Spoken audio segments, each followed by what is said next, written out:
Boleh tahu dong, boleh dijelaskan apa saja sih Pak program strategisnya Pak Toim nih ke depannya selama menjabat menjadi Panglima? Itu pertama kali saya jabat langsung saya itu, jadi saya nggak sambutan. Kalau saya sambutan juga belum tentu didengarkan.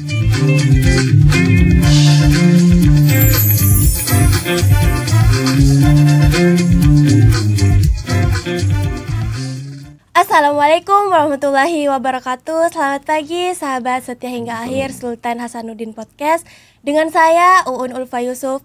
Dan kali ini saya akan ditemani dengan Mbak.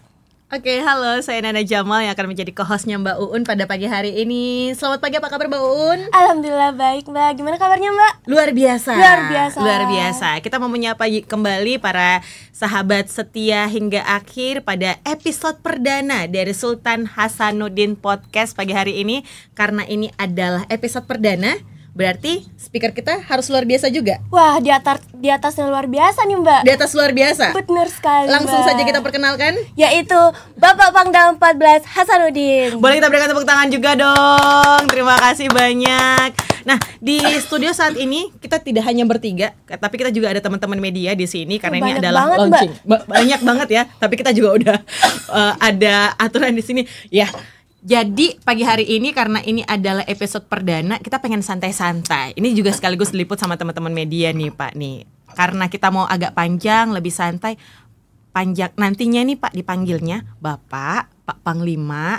Karena dengar-dengar ada panggilan sayangnya dari para prajurit nih Pak. Apa nih Pak? Biasanya mereka manggil saya Pak Toim. Saya baru tahu nih Pak, dia ada panggilan Pak Toim. Di media sosialnya Bapak nggak terspil nama panggilan Pak Toim nih Pak. Jadi gimana? Boleh panggil Pak Toim ya Pak ya? Boleh santai aja. Oke. Jadi saya sebagai prajurit Bapak, apakah boleh memanggil Bapak Toim? Boleh, silakan. Boleh ya Pak. Oke, Oke. baik.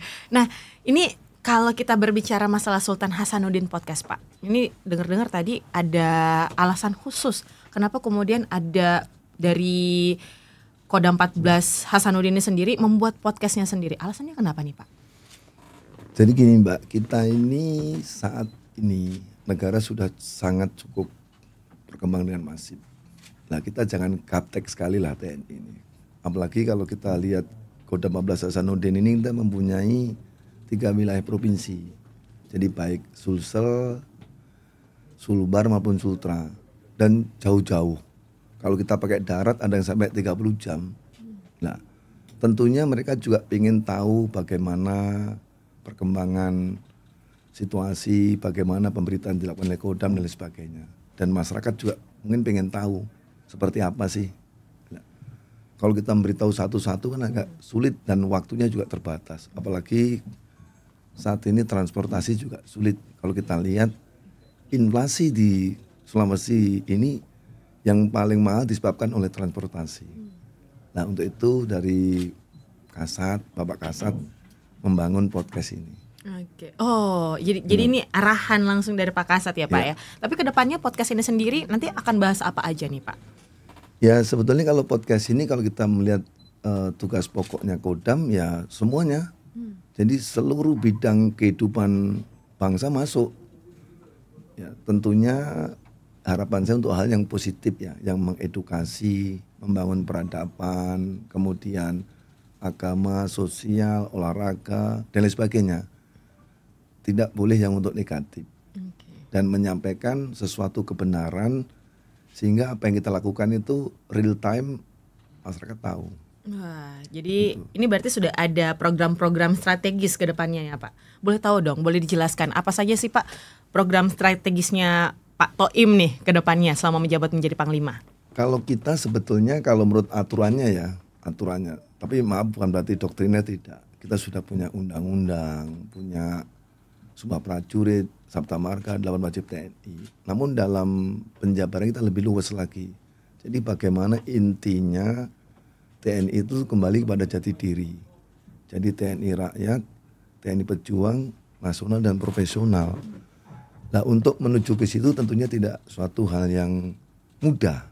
Perlu ada kemasan-kemasan bagaimana tanpa disadari masyarakat akan mengatakan oh bener ya. Itulah yang di program-program yang kita setting. Okay. Nah, Kemudian nih Mbak, Mbak tahu nggak Bapak Pangdam kita ini Setelah terima jabatan, Bapak Pangdam mempunyai slogan tersendiri, yaitu 6K di hati kita. Kalau mungkin bisa dijelaskan nih Pak, 6K di hati kita seperti apa? Jadi saya mencoba awalnya melihat bagaimana sih kondisi anggota, kondisi masyarakat.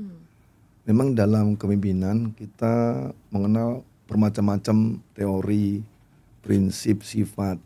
Namun itu juga menurut saya tidak bisa diterapkan secara normatif tanpa kita melihat bagaimana kondisi yang kita pimpin. Nah, setelah saya dapatkan itu saya mencoba simpel saja. Karena orang biasanya Mbak kalau misalnya dengerin omongan lama-lama itu tidak tertarik. Dalam teori dikatakan 15 menit saja orang bisa mendengar secara konsen. Setelah itu go on, main HP lah, tidur lah sebagainya. Nah, saya mencoba mengemas semakin banyaknya program dari pimpinan, komando atas, kita sendiri, saya kemas yang simpel saja. Tidak usah panjang-panjang, sehingga memudahkan diingat dan dilaksanakan dengan 6K di hati kita. Itu pertama kali saya jabat langsung saya itu, jadi saya nggak sambutan. Kalau saya sambutan juga belum tentu didengarkan, simpel saja. Dan 6K di hati kita itu yang pertama adalah karakter. Karakter menjadi salah satu platform kita. Tanpa karakter, sistemnya bagusnya kayak apa, SDM-nya hebatnya kayak apa, anggaran dilengkapi, no way, pasti akan jadi masalah. Jadi karakter menjadi salah satu platform prajurit Kodam 14 Hasanuddin. Terus yang kedua, capable. Harus cakap.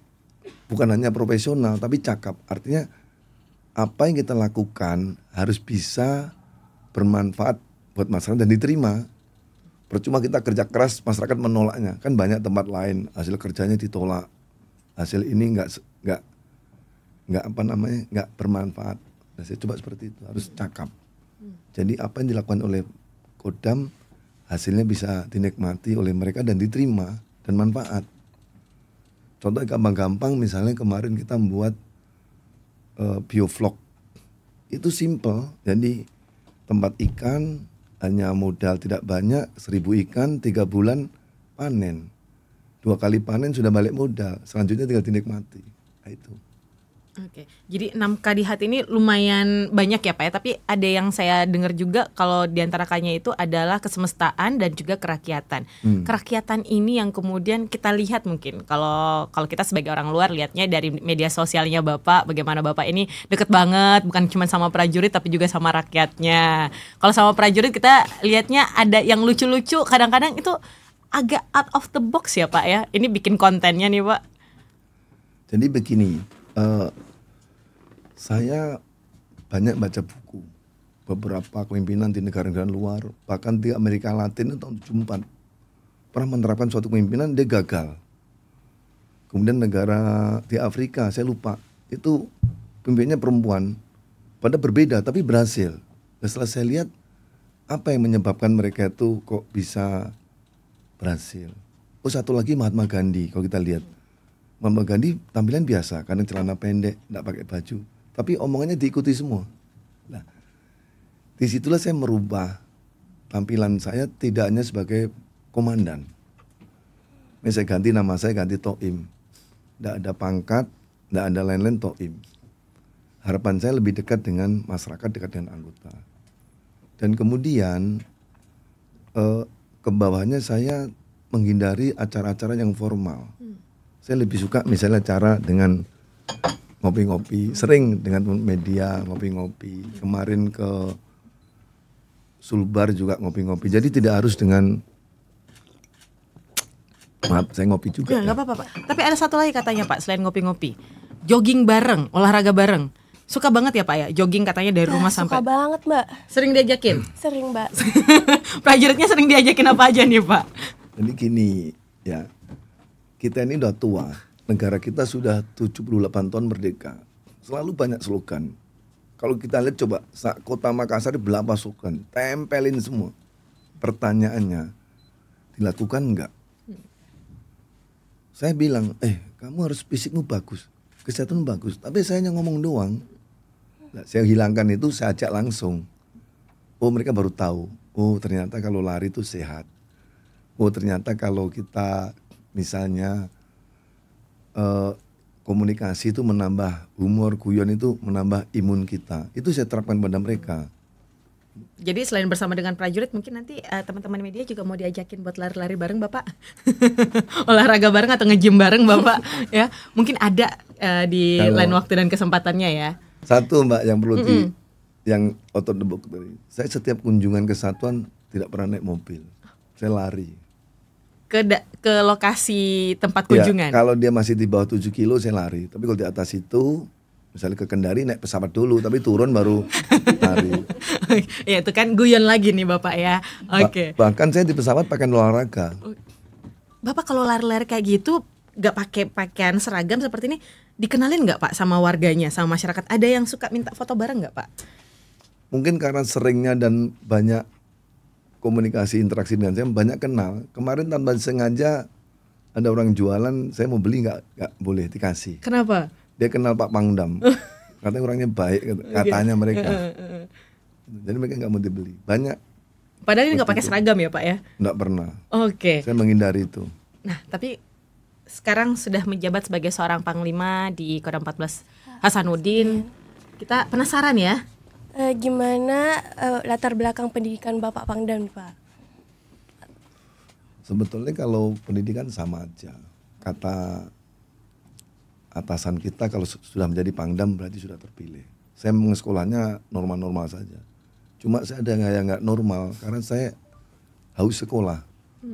Jadi saya dimanapun berada pasti sekolah terus. Bahkan gelar saya pun double. Artinya bukan berarti saya pinter, tidak. Tapi saya hanya pengen saja. Gitu. Kata nggak pinter tapi katanya selalu dapat posisi pertama juara 1 nih Pak. Ya itu bukan karena saya, karena kebetulan. Tapi kalau jabatan strategisnya Bapak sebelum menjadi panglima? Saya sekolah di militer juga lengkap, jabatan saya lengkap. Mungkin jabatan yang paling banyak saya 24 kali jabatan pindah-pindah. Dan tugas saya jarang lama Mbak, paling 6 bulan, 7 bulan pindah. Dan semuanya sudah. Yang belum di Kopassus saja. Karena saya bukan orang Kopassus. Oke. Tapi kalau di jabatan selalu menduduki peringkat pertama, begitupun juga di perkuliahan ataupun di pendidikan. Ini katanya juga baru-baru ini dapat apresiasi dari Pak Jokowi. Nah benar sekali nih Mbak. Jadi TNI itu selalu peringkat paling tinggi Pak. Mbak, sekitar 95,8% nih. Apresiasinya dari Pak Jokowi atau dari masyarakat sendiri? Gimana nih Pak? Itu bukan kita, kalau itu untuk TNI. Tapi untuk kita sendiri, saya misalnya ya, kenapa saya ringan-ringan saja. Saya tidak muluk-muluk, yang penting kalau saya bekerja, bagaimana nanti tuntutan saya itu terpenuhi. Baik di akhirat maupun di dunia. Itu selalu saya lakukan itu. Kita kerja bagus pun kalau hanya untuk dunia, untuk apa? Tapi kalau kita akhirat saja juga bohong lah, nggak mungkin. Pasti orang juga mikir makan. Tapi balik lagi Pak, apresiasi dari masyarakat sampai angka 90 lebih. Ini berarti ini pertanda bahwa TNI makin dicintai rakyat saat ini Pak. Kalau dari pandangan Pak Tohim sendiri gimana Pak? Ya begitulah kira-kira. Karena begini, mungkin masyarakat sekarang sudah mulai pinter ya. Sudah mulai jeli, tahu. Memang kalau bukan suatu berlebihan, di negara manapun kalau pengen makmur ya TNI harus kuat. Dan alhamdulillah TNI kita saat ini kalau kita lihat dari sepak terjangnya, disuruh apa aja mau. Coba lihat ya, suruh berangkat perang mau. Negara lain ada masalah TNI berangkat siap. Kemudian kebakaran suruh madamkan siap. Nggak ada air. Kemarin masyarakat Makassar nggak punya air, nelponnya ke saya, Pak tolong dikasih air dong, saya langsung bantu. Di daerah mana tuh Pak? Saya lupa di kota Makassar sini. Perumahan apa gitu. Sampai dia jawab, saya utang budi sama Bapak, kapan saya balasnya bla bla bla gitu. Itu dikabarinnya via apa Pak? DM kah atau? DM, HP. Wah, langsung dari media sosialnya Bapak ya Pak ya? Saya tanya kenapa kok nggak lapor ke yang lain? Bilangnya lama. Kalau Pangdam begitu lapor langsung ada. Ya itu. Kemudian kita juga merencanakan nanti program pembersihan pantai dari mulai Takalar sampai ke Malopo kalau sama-sama kita bersihkan. Ya kita juga mau. Dan mungkin disitulah masyarakat melihat TNI ini semuanya kok mau semua dan nggak pernah menuntut apa-apa. Yang penting kita ikhlas untuk masyarakat seneng kita senang. Waduh, luar biasa. Ini Emang keren banget. Keren banget sih Bapak Pangdam. Oh, Pangdamnya katanya Pak. Pak, jadi kita juga kita dengarnya ini ada logo terkait dengan pemilu damai. Ini katanya yang cetus siapa nih Mbak Uni? Bapak Pangdam. Bapak Pangdam yang cetus. Gimana ceritanya? Bapak yang ceritain. Jadi gini, ini pemilu ini kan sebagian masyarakat menganggap suatu momok. Ya. Sebagian masyarakat menganggap suatu yang pesta demokrasi, sebagian biasa-biasa saja. Nah, sehingga kita buat suatu suasana yang mereka nanti tetap pesta demokrasi, tapi suasana aman. Kita buatlah logo namanya Guyup Rukun dan Damai menuju pemilu yang jurdil, luber, aman dan nyaman. Dan itu waktu launching kita undang semua seluruh pejabat gubernur, Kapolda, kemudian KPU Bawaslu di 3 provinsi. Kita samakan suara, samakan langkah untuk sama-sama menjaga itu. Dan sudah kita launchingkan, harapan kita masyarakat tidak perlu lagi panik. Kemudian teman-teman dari peserta pemilu juga silakan, tapi dengan cara-cara yang bagus lah, jangan sampai merusak persatuan dan kesatuan bangsa. Wah, semoga sahabat setia hingga akhir ini setelah mendengarkan pernyataan Pak Toim setelah ini jadi lebih tenang menghadapi pemilu di tahun yang akan datang, kayak gitu ya. Ya silakan. Oke, gimana nih? Jadi kedepannya nanti kita bisa mengharapkan bahwa ada cerita-cerita yang lebih menarik lain nantinya di Sultan Hasanuddin Podcast ya. Tapi terakhir kita sebelumnya ya. Ada satu yang perlu kita sampaikan di sini Mbak ya, kelupaan tadi. Jadi Kodam ini sebetulnya kita itu ndak ingin masyarakat tuh sedih dan susah. Kita punya program door to door tenaga kesehatan. Nah, gimana tuh maksudnya Pak? Jadi orang-orang yang sudah lanjut usia, ndak punya uang, ndak punya saudara, ndak punya kendaraan, ndak usah takut. Cukup WA atau mungkin melalui siapa kita datangi, kita obati, kita kasih vitamin dan kita kasih buah. Saya jadi penasaran Pak, berapa banyak DM yang Bapak dapat tiap harinya nih Udah Pak? Sering banyak. Pernah ada ibu-ibu WA saya, katanya rumahnya ambruk, roboh, ini langsung kita perbaiki saat itu. Bahkan kemarin ada korban kebakaran, kita ada 10 rumah terbakar, habis, semua habis. Besoknya langsung kita bangunkan baru tanpa ada anggaran dari negara. Wah, boleh tepuk tangan dulu dong, hening banget nih dalam studio. Tapi kalau denger yang kayak gini kita harus kasih apresiasi. Keren banget sih Bapak Pangdam. Ikutan nggak sama Bapak? Tidak sih Mbak. Harus ikut nih Pak. Dan kita juga ada program namanya Jumat Berkah. Apa tuh Pak lagi? Jumat Berkah, Senin Berkah ada. Jadi kita membagi-bagi makanan gratis. Itu tiap pelaksanaan sampai 3.000, 4.000. Lokasinya di mana aja Pak? Tersebar dari mulai Sulawesi Tenggara, Sulawesi Barat sampai Sulawesi Selatan. Semua bagi-bagi. Jadi kedepannya ada program-program apa lagi nih Pak yang Bapak usung? Kalau saya melihat seperti ini, kemarin saya menangkap keinginan dari pemerintah, nanti saya akan buat program bedah halaman. Jadi bedah halaman itu saya inginkan nanti akan kita volunteer dari anggota sendiri. Jadi rumah anggota yang, kan rata-rata anggota kita tidak di apartemen, pasti napak di tanah kan.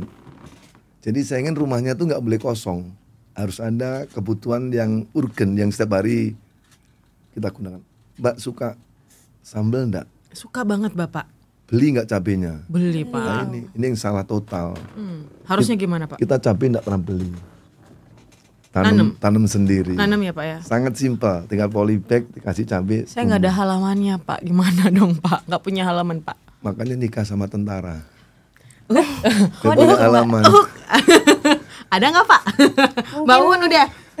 Kalau saya masih lama. Oh iya, ya udah duluan aja Mbak Un. Jadi kalau misalnya bikin Indomie, ada apa namanya? Aduh, cabenya Pak. Bukan cabai, apanya tuh? Daun apanya hijau-hijau tuh? Daun bawang Pak. Seledri. Bukan. Daun ketumbar. Sawi. Kol sawi. Sayur Pak, itu Pak sayur Pak. Beli enggak? Beli Bapak. Nah, itu nggak bener lagi. Kalau prajurit nggak beli Pak? Nggak beli, semua tanam. Bapak yang mana Pak? Terus kalau mau makan ikan nila, lele, beli nggak? Ya beli Pak. Kita nggak pernah beli, semua punya, ada. Produksian sendiri ya Pak? Sendiri. Oke, habis ini harus kita. Teman-teman di sini udah pernah nyoba belum? Udah pernah diajakin? Oh, kalau sesama prajurit mah udah Pak. Tapi teman-teman media udah belum? Oh udah katanya Pak, saya belum Pak. Kita pernah acara di HUB Perhubungan Kodam itu makan bersama lele, bahkan 1 ton kita bagikan gratis. Wah, nanti harus ada acara lagi ya, yang pokoknya semuanya dipanen dari halaman masing-masing. Dan ini tanpa disadari akan menurunkan inflasi. Jadi kebutuhan masyarakat terpenuhi sehingga tidak keluar. Oke. Baik. Jadi kita mungkin mau tahu terakhir, Mbak Un? Apa dan harapan upaya Bapak Panglima agar sinergitas TNI dan Polri itu dapat berlanjut dengan baik nih Pak? Ya kalau harapan saya simpel saja, kita harus tahu siapa kita, itu aja. Misalnya Toto Imam, siapa saya Pangdam, kenapa harus berbuat masyarakat senang? Ya sudah, bagaimana cara membuat senang? Ya kita ajak sama-sama, jangan egois, hilangkan ego sektoral, hilangkan kepentingan pribadi, hilangkan mengejar kekayaan, ingat yang maha kuasa, sudah pasti kita tahu. Dan ingat di negara manapun, tidak ada institusi satupun yang mampu menyelesaikan masalah. Semua sinergi. Kita saat ini baru mengenal namanya pentahelix. Media udah masuk itu, pemerintah, TNI, akademisi, kemudian masyarakat, media sudah. Bahkan ada lagi sudah oktahelix. Memang harus dilibatkan, nggak bisa hanya 2-3 orang. Jadi itulah bangunan saya menyadarkan pada kita semua bahwa kita harus sama-sama untuk menyelesaikan masalah bangsa. Jangan egois, jangan merasa hebat, jangan merasa penting, dan jangan merasa yang paling benar. Itu saja, harus tahu siapa kita. Baik, terima kasih. Tepuk tangan dulu dong sekali lagi, luar biasa untuk episode perdana dari Sultan Hasanuddin Podcast yang langsung menghadirkan Bapak Pangdam kita Pak Toim sebagai speaker perdana kita di Sultan Hasanuddin Podcast. Dan tentunya kita berharap bahwa nanti setelah kita bisa mengakses secara umum untuk secara bebas, free untuk Sultan Hasanuddin Podcast ini, kita bisa mendengarkan berbagai perbincangan-perbincangan menarik dan juga mengetahui apa aja sih kegiatan yang saat ini tengah dilakukan oleh Kodam 14 Hasanuddin yang nantinya kedepannya tentunya membawa kebaikan untuk masyarakat dan juga TNI semakin dicintai oleh rakyat. Dan kalau begitu Pak Toim, terima kasih banyak sudah hadir. Sama-sama. Pokoknya di Sultan Hasanuddin Podcast perdana kita. Dan ada saya Nana Jamal. Dan saya Sedaqat Uun Ulfa Yusuf. Saya juga Toim. Ya Pak. Ini kameranya Pak, lihat ke sini Pak nih. Terima kasih banyak tentunya sudah mendengarkan perbincangan kita. Terima kasih sudah mengikuti launching dan juga mendengarkan podcast kita. Nantikan terus episode-episode berikutnya. Dan sampai jumpa lagi di episode dari Sultan Hasanuddin Podcast. Sampai jumpa. Terima kasih. Wassalamualaikum warahmatullahi wabarakatuh. Waalaikumsalam warahmatullahi wabarakatuh.